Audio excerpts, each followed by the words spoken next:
परमेश्वर के नाम की महिमा हो।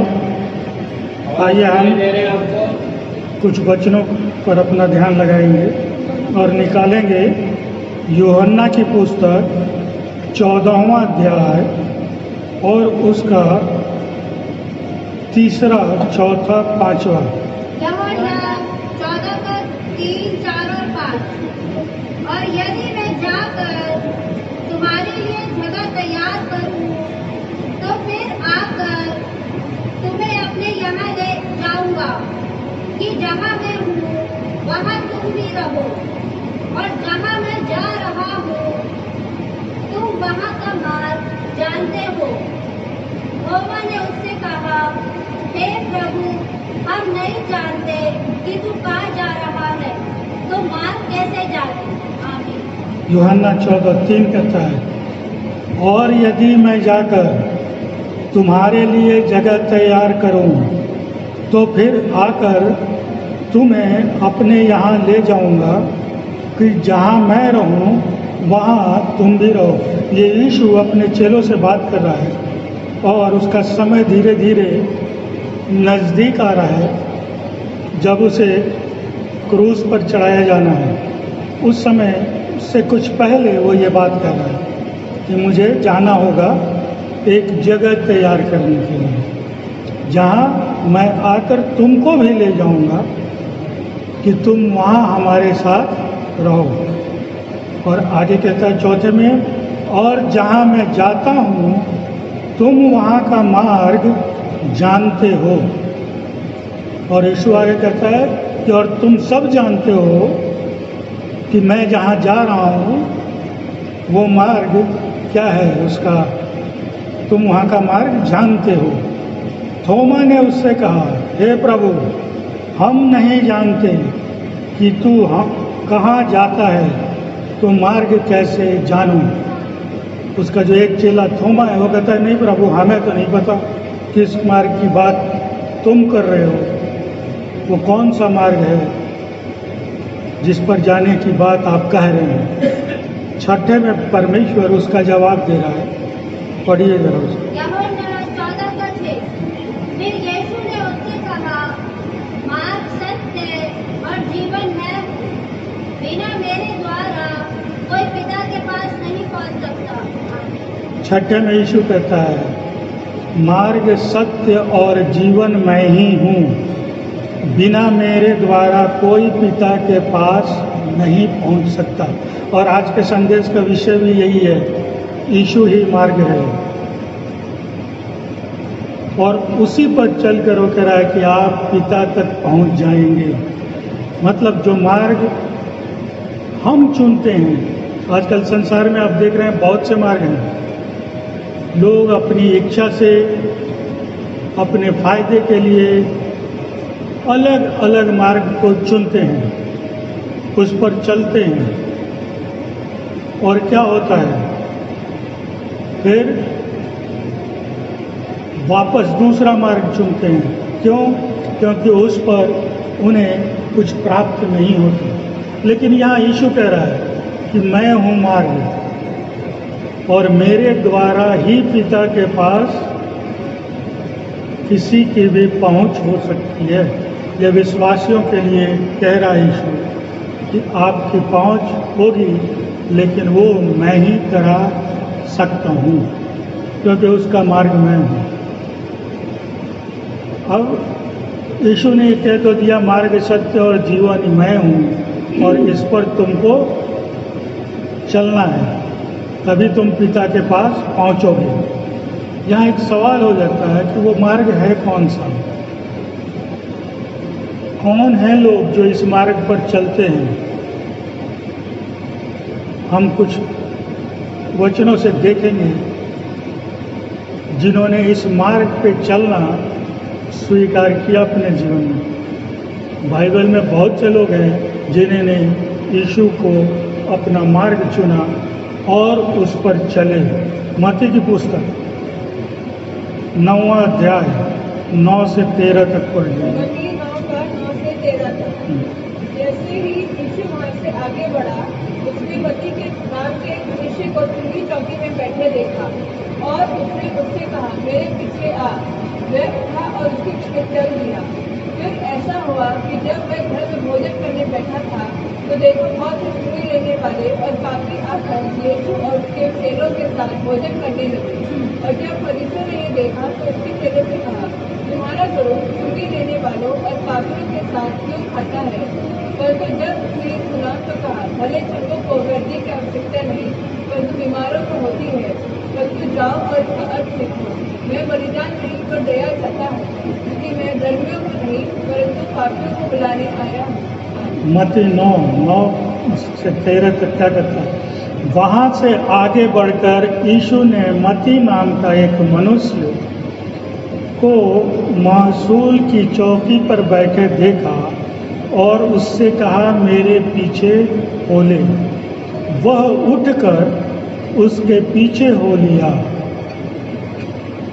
कौन से लोग थे? ये था आपका मत्ती, जो एक धनी व्यक्ति था, अपनी चौकी पर बैठा हुआ है, अपनी गद्दी पर बैठा हुआ है, अपने ऑफिस में बैठा हुआ है। यीशु उसे देखता है और कहता है, मेरे पीछे हो ले। और मत्ती तुरंत उठकर यीशु के पीछे चल देता है। ये मत्ती था जिसने उस मार्ग को चुना। और आप जानते हैं कि जब मत्ती यीशु के पीछे चला, उसने उसे अपना मार्ग बनाया, तो क्या हुआ? नए नियम की पहली पुस्तक लिखने वाला मत्ती है। जो यीशु के मार्ग पर चला तो नए नियम की पहली पुस्तक में उसी का नाम दर्ज है। पहला सुसमाचार जो परमेश्वर का था वो मत्ती के द्वारा रचित है, लिखी गई है। तो उसके मार्ग को चुनने में मत्ती ने तुरंत देरी नहीं की। वो उसके पीछे चला और आगे ये कहता है कि भोजन करने के लिए जब यीशु बैठता है तो क्या कहता है?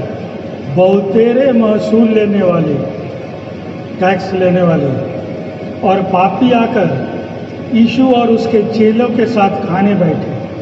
यह देखकर फरीसियों ने उसके चेलों से कहा, तुम्हारा गुरु महसूल लेने वाले और पापियों के साथ क्यों खाता है?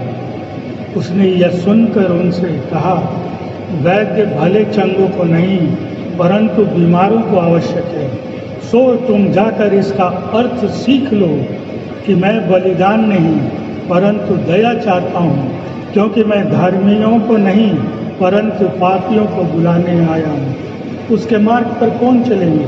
जो उसकी आवाज़ को, यीशु को सुनते हैं, जिस तरह मत्ती ने सुना और ज़्यादा बहसबाजी नहीं की। एक बार यीशु ने कहा, मेरे पीछे आ जाओ। यहाँ हम विश्वासी कितने संदेश को सुनते हैं, खुद बाइबल पढ़ते हैं, फिर भी उसके पीछे चलने को तैयार नहीं, या चलते हैं तो थोड़ी दूर में उसका साथ छोड़ देते हैं, क्योंकि हम नहीं चलना चाहते। हमें संसार के रास्ते, उसके मार्ग अच्छे लगते हैं। और यहाँ पर यीशु कह रहा है कि जो बीमार है उसी को वैद्य की जरूरत है। जब तक हम समझेंगे नहीं। और आगे उसने कहा कि मैं पापियों को बुलाने आया हूँ। अभी कितने मनुष्य हैं इस धरती पर जो इस बात के लिए तैयार नहीं मानने के लिए कि वो आत्मिक रीति से बीमार हैं और आप उनके अंदर है।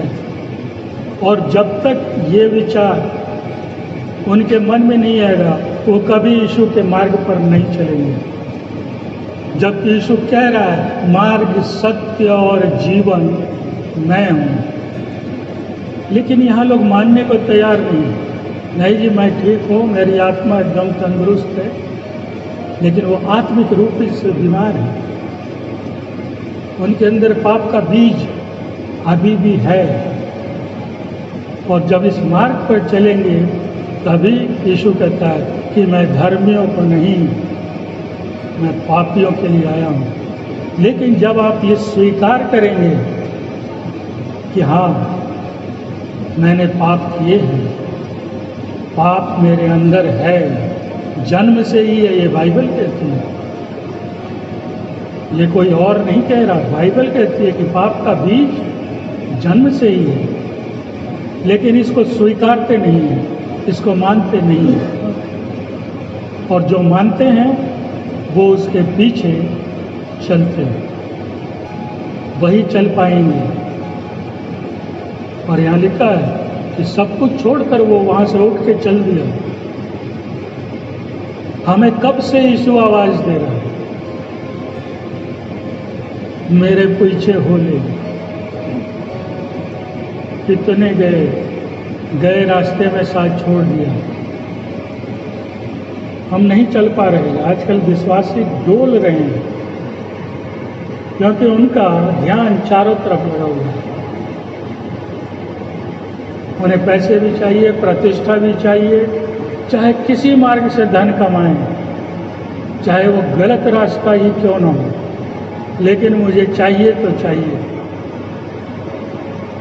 लेकिन जब यीशु के मार्ग पर चलकर आपको प्रतिष्ठा और धन और पैसे मिलते हैं, वो आपके जीवन के लिए काफी होते हैं। उसमें कोई ऐसा वैसा नहीं मिला होता कि आपने इसे गलत तरीके से कमाया, क्योंकि वो प्रभु की ओर से है, वो उसने दिया है आपको जीवन चलाने के लिए। लेकिन हम नहीं चल पा रहे हैं, लड़खड़ा रहे हैं, अपने जीवन को खींच रहे हैं। इसकी कोई ज़रूरत नहीं। यीशु के पीछे चलिए, वही मार्ग है।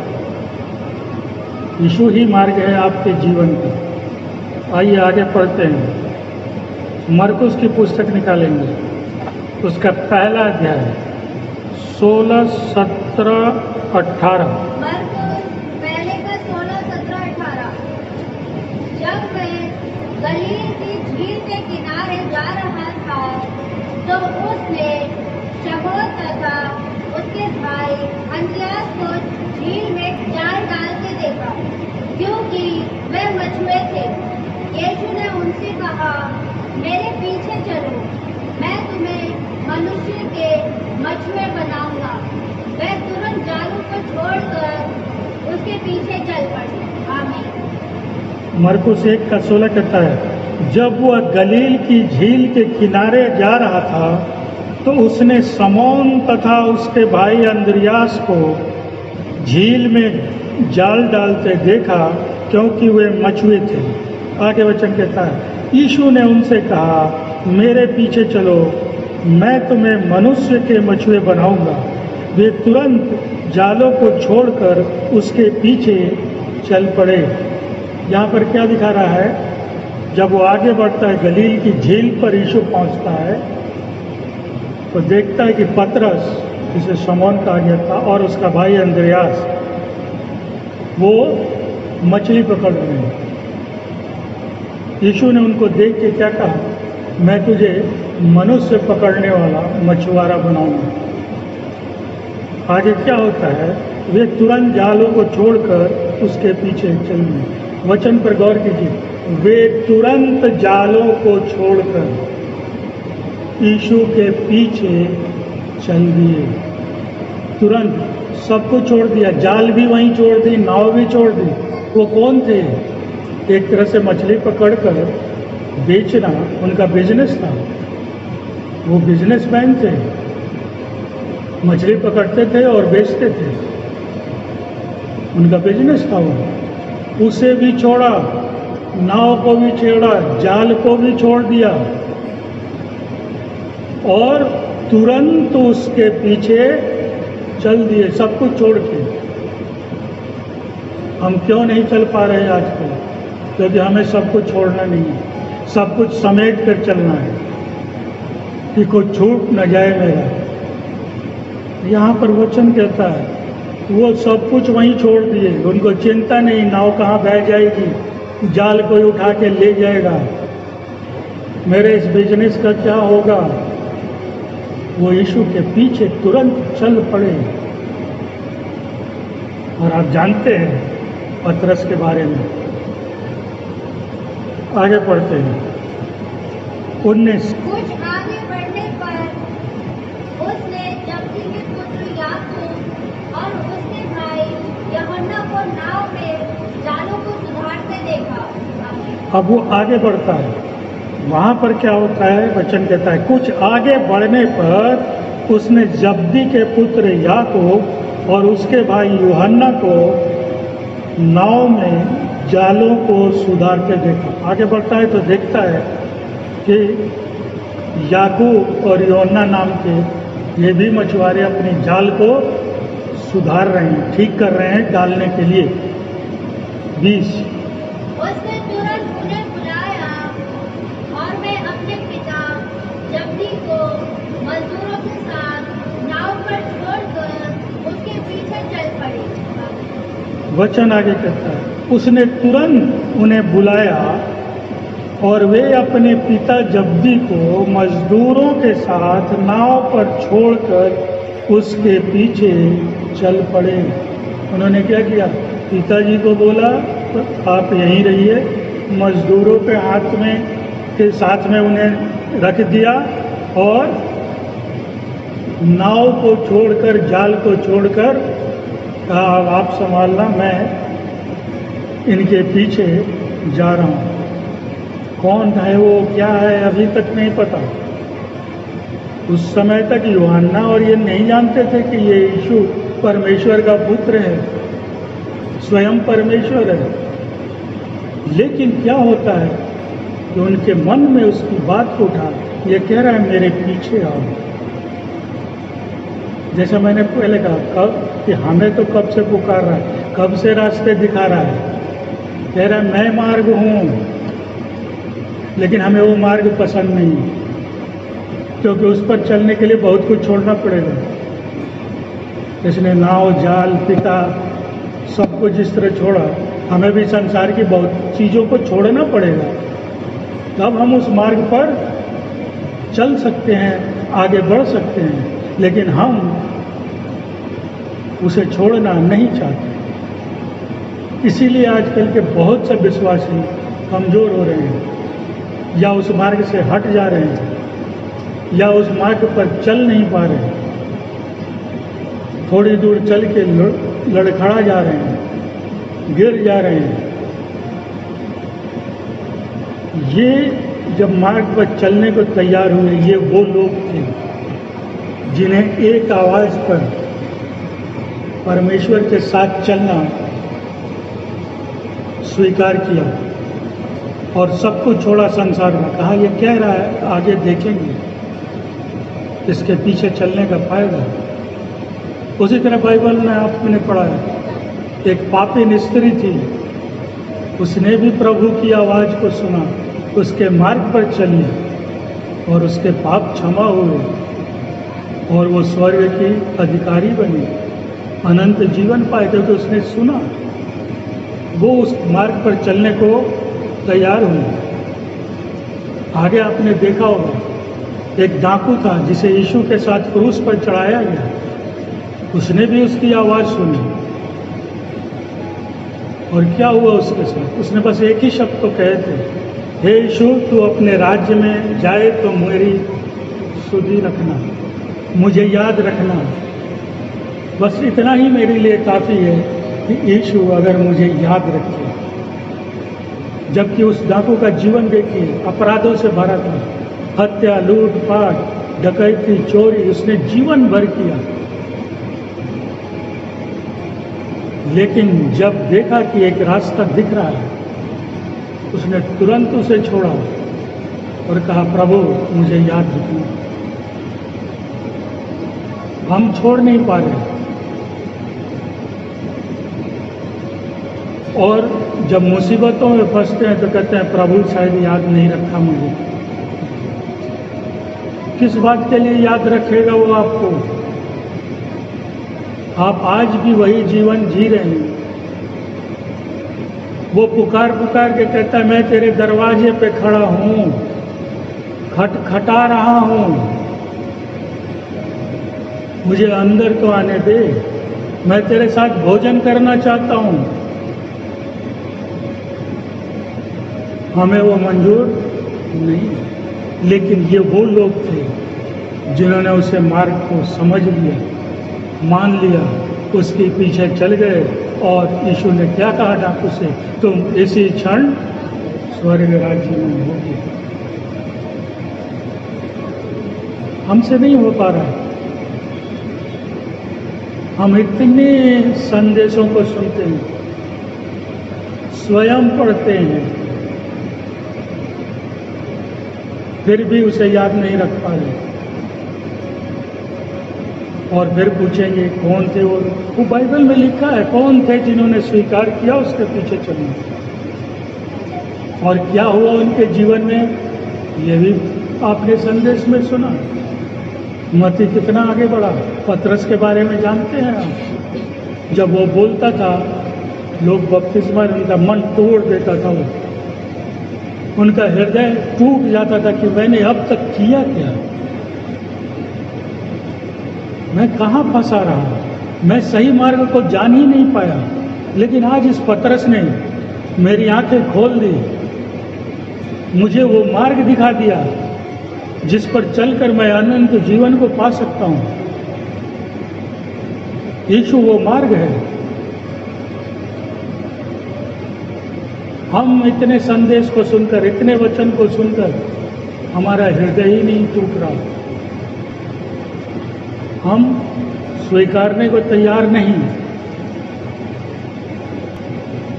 जब यीशु ने वो एक सामारी स्त्री से पानी मांगा था और उसने मना किया कि भाई मेरे हाथ से मत लो, यीशु ने क्या कहा, यदि तू परमेश्वर के वरदान को जानती और ये भी जानती कि तुझसे पानी कौन मांग रहा है, उसने तुरंत समझ लिया कि ये मार्ग पे मुझे चलना चाहिए। और उसने तुरंत स्वीकार किया और लोगों को गांव से लेकर आया।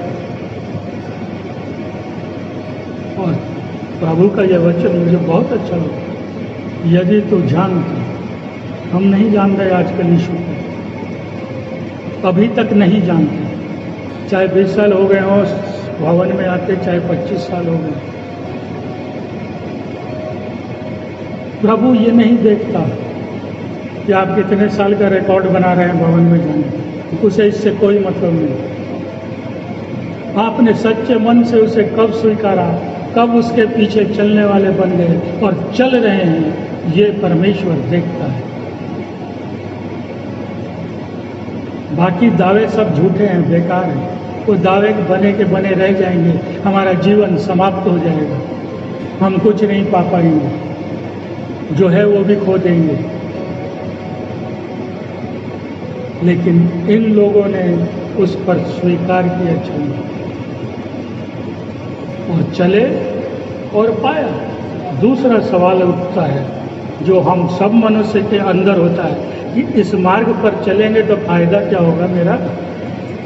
अगर यीशु के पीछे चले तो कुछ फायदा भी होगा जीवन में, नहीं तो क्यों चले इस रास्ते पर।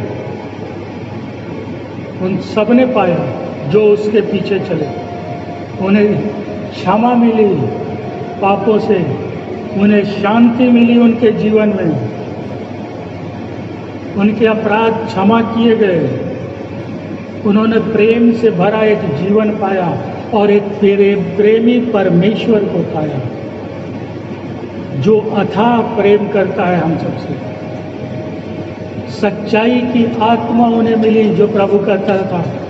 शायद पास्टर जॉर्ज पिछले संदेश में इस पर बोल रहे कि आपको वो आत्मा चाहिए, आपको प्राप्त करनी है वो आत्मा, जिसके बारे में यीशु कहता है अगर मैं नहीं जाऊंगा तो वो नहीं आएगी। उन्हें वो आत्मा मिली, पवित्र आत्मा, जिसका अभिषेक उनके जीवन में हुआ। प्रभु एक ऐसा अद्भुत मार्ग है कि आपको आपके जीवन में बहुत ऊंचाई तक ले जाएगा। ये उन लोगों ने पाया, वरना यीशु के सुसमाचार को लिख देना ये आसान बात नहीं है, लेकिन उसके चेलों ने किया। ये उनके हिस्से में आई। क्यों आई? क्योंकि वो उसके पीछे चले। तो यीशु ऐसा मार्ग है, और वो ऐसा मार्ग है। यीशु बहुत ध्यान रखिएगा, इस मार्ग को यदि आपने अपने जीवन में खोल लिया तो मृत्यु भी उसे बंद नहीं कर सकती। इस दरवाजे को मृत्यु भी बंद नहीं कर सकती, क्योंकि उसने पहले, मैंने इसीलिए पढ़वाया, मैं जा रहा हूं एक स्थान, वो स्थान आपका हमारा है। और किसके लिए वो बना रहा है? हमारे और आपके लिए। उस स्थान पर पहुंचने से मृत्यु भी नहीं, शारीरिक मृत्यु होगी, नहीं रोक पाएगा कोई, लेकिन कब? जब हम उस मार्ग पर चलने को तैयार हैं। अगर हम चल ही नहीं रहे तो उस स्थान तक कैसे पहुंचेंगे जिसको यीशु बनाने की बात कर रहे हैं। तो कह रहा मेरे पास जगह कम नहीं है, मत सोचना जगह की कमी है, बहुत जगह है, सब रह लेंगे वहाँ पिता के साथ, मेरे साथ। क्योंकि जो हम जब कहते हैं क्या फ़ायदा हुआ, मैंने गिनवाए, और ये सारे फायदे अमूल्य थे। इसकी कोई कीमत देकर भी आप पापों की क्षमा, आशीष, शांति, प्रेम नहीं पा सकते। उस स्थान में जगह नहीं पा सकते जो यीशु स्वयं बनाने के लिए की बातें कर रहा है। वो पवित्र आत्मा आप नहीं पा सकते, धन और दौलत और इसके जो। इसलिए उसके पीछे चलने वालों ने अमूल्य धन कमाया। ये हमारा आपका भी फायदा हो सकता है, लेकिन उसने क्या किया? मती ने अपने पद को, अपनी प्रतिष्ठा को, अपने धन को, अपनी दौलत को छोड़ा। मैं नहीं कह रहा आप घर वर छोड़ के, सब कुछ छोड़ के निकलिए, मेरे कहने का ये मतलब नहीं है, लेकिन आप सच्चा विश्वास तो रखिए उसके पीछे चलने का। लेकिन हम वो नहीं कर पा रहे। वो मछुआरे जो थे, नाव, जाल, सब कुछ छोड़ दिया, और छोड़ के क्या किया?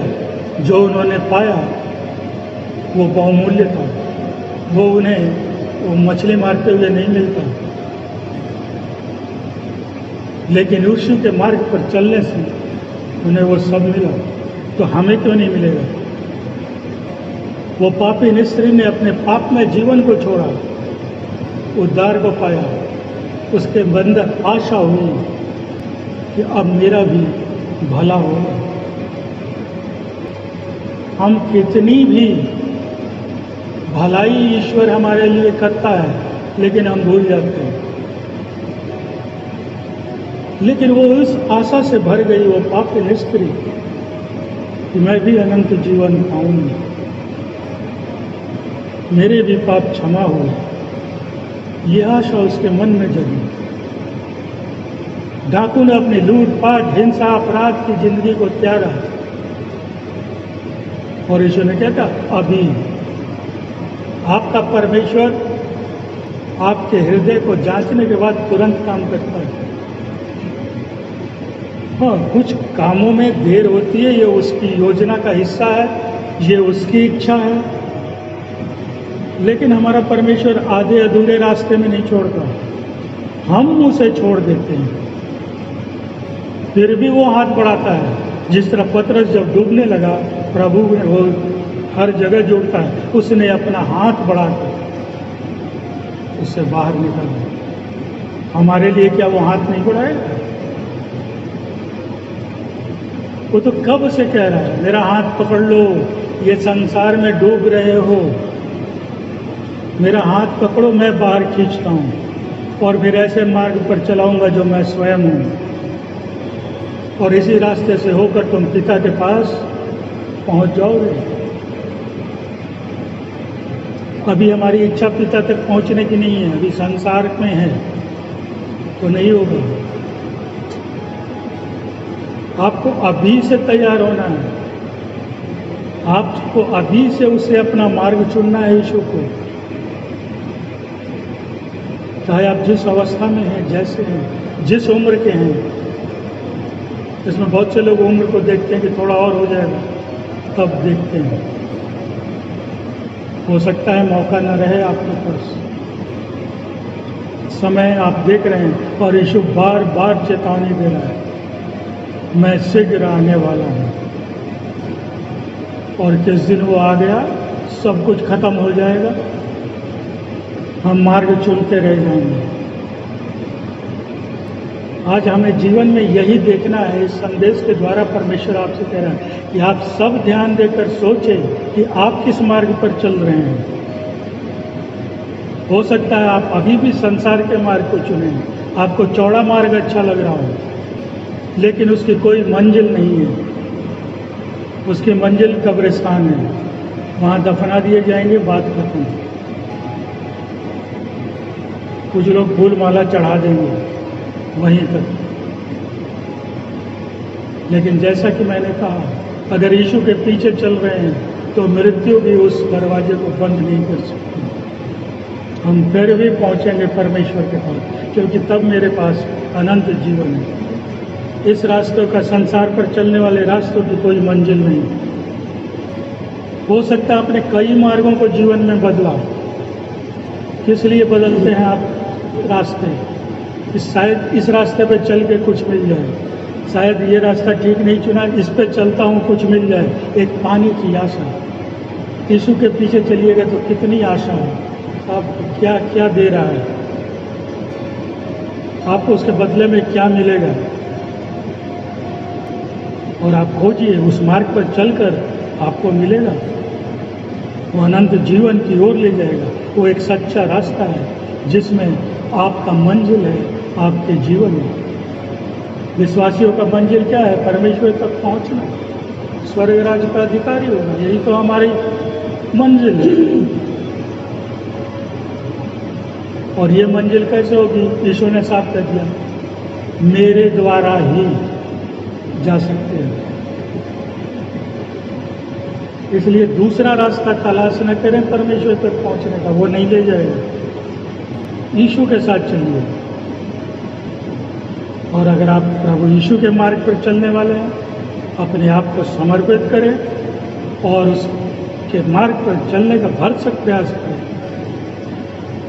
अभी समय है, ठहर जाइए, सोच लीजिए, छोड़िए उन पुराने रास्तों को। हो सकता है वो खंडहर की ओर जा रहा हो, अंधेरों की ओर जा रहा हो वो रास्ता आपको लेकर। लेकिन परमेश्वर पर चलेंगे तो ज्योति के रास्ते पर जाएंगे, क्योंकि यीशु ने स्वयं कहा, मैं जगत की ज्योति हूँ। संसार के रास्ते आपको कहीं के कहीं लेके खो देंगे। संसार एक भूल भुलैया है, एक बार घुसने के बाद निकलने के रास्ते नहीं दिखते। जो रास्ते आपको लगते हैं इससे निकल जाऊंगा, वो और उलझा के रख देते हैं। लेकिन एक रास्ता है, विश्वासियों के पास यही है रास्ता, वो है यीशु मसीह।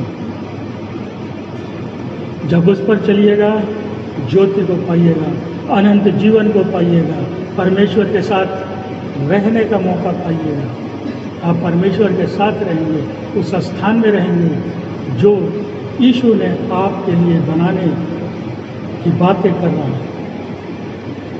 और आप खुद सोचें और निश्चय करें आपको कौन सा रास्ता पसंद है, और जो पसंद है उसे चुन लीजिए।